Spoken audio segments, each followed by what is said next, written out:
আপনার ভিউ বাড়বে। Friend, just এই ভিডিওতে একটি লাইক দেবেন। প্রথমে আপনি ইউটিউব ওপেন করুন। ওপেন করার পরে আপনি সার্চে চলে যান। যাওয়ার পরে আপনি যে টপিকের উপরে ভিডিও বানাচ্ছেন, এক্সাম্পল ধরো আমি ক্রিকেটের উপরে ভিডিও বানাচ্ছি, এখানে ক্রিকেট সার্চ করলাম।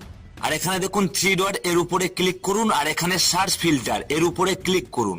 আর এখানে দেখুন আপলোড ডেট, এর উপরে ক্লিক করুন। আর এখান থেকে আপনি দিস উইক এটা সিলেক্ট করুন। আর এখান থেকে অ্যাপ্লাই করুন। আর অ্যাপ্লাই করার পরে দেখুন ক্রিকেটের এই সপ্তাহে সব থেকে যে ভিডিওগুলি বেশি র্যাঙ্ক করছে তার লিস্ট দেওয়া আছে। এখানে দেখুন বিরাট কোহলির উপরে ভিডিও সবার প্রথমে র্যাঙ্ক করছে, অর্থাৎ আমাকে বিরাট কোহলির উপরে ভিডিও তৈরি করতে হবে। আর সেম আপনার টপিকে এইভাবে আপনাকে নির্বাচন করে আপনাকে নেক্সট ভিডিও আপলোড করতে হবে। আর অবশ্যই ভিডিওটি যেন ভালো হয়, তারপরে দেখবেন আপনার ভিডিওতে 100% ভিউ বাড়বে। আর ফ্রেন্ড, এমন ধরনের টিপস পাওয়ার জন্য আমাদের চ্যানেলটি সাবস্ক্রাইব করবেন। আপনার কেমন ভিউ আসছে কমেন্টে জানাবেন। আর এই ভিডিওতে একটি লাইক করবেন। সবাই ভালো থাকবেন।